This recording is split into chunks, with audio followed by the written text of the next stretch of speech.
कारलं ही अशी भाजी आहे की ही भाजी खूप लोकांना आवडत नाही, पण अशा पद्धतीने एकदा ट्राय करून बघा. ही भाजी अजिबात कडू होत नाही आणि टेस्टलाही खूप छान लागते. तर त्यासाठी मी छोटे छोटे कारले घेतले आहेत. कारले जास्त मोठे नाही घ्यायचे, छोटे छोटे कारले घ्यायचे. पिलरच्या साहाय्याने कारल्याची वरची साल थोडी थोडी काढून घ्यायची.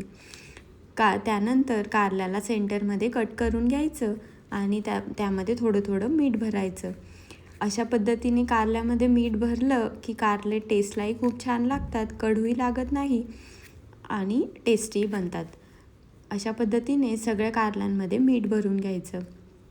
मसाला बनवण्यासाठी भाजलेले शेंगदाणे, किसलेले खोबरे, काळा मसाला, लसूण, चिंच, धने, जिरे, थोडा गूळ, कढीपत्ता, कोथिंबीर, हळद टाकून बारीक मसाला तयार करून घ्यायचा. हा मसाला एका प्लेटमध्ये काढून घ्यायचा. त्यानंतर त्यात ॲड करायचं थोडंसं मीठ, थोडीशी चटणी. मी चटणी आधी टाकली नव्हती, त्यामुळे थोडी चटणी नंतर ॲड केली. कोथिंबीर आणि छान मिक्स करून घ्यायचं. सगळे गोळे मोडून घ्यायचे आणि मसाला छान मिक्स करून घ्यायचा. त्यानंतर तयार झालेला मसाला एक एक कारल्यामध्ये भरून घ्यायचा. मसाला थोडा दाबूनच भरायचा, जेणेकरून कारल्यातून बाहेर येणार नाही.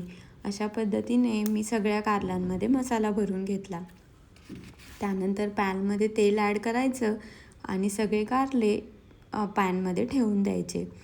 वरतून थोडं तेल टाकायचं आणि झाकण ठेवून 10 ते 15 मिनटं कारले क्रिस्पी होईपर्यंत शिजू द्यायचे. त्यानंतर मी त्यामध्ये थोडा मसाला उरलेला होता, वरतून त्यामध्ये मसाला टाकला. अशा पद्धतीने एकदा कारले नक्की ट्राय करून बघा, खूप टेस्टी लागतात आणि हे कारले तुम्ही पोळी, भाकरी कशासोबतही खाऊ शकतात. अजिबात कडू लागत नाही आणि मीठ भरणं हे विसरायचं नाही. मीठ भरल्याने कारल्याची टेस्टही खूप छान लागते आणि टेस्टला कडूसुद्धा लागत नाही. एकदा नक्की ट्राय करून बघा. Bye bye. एन्जॉय.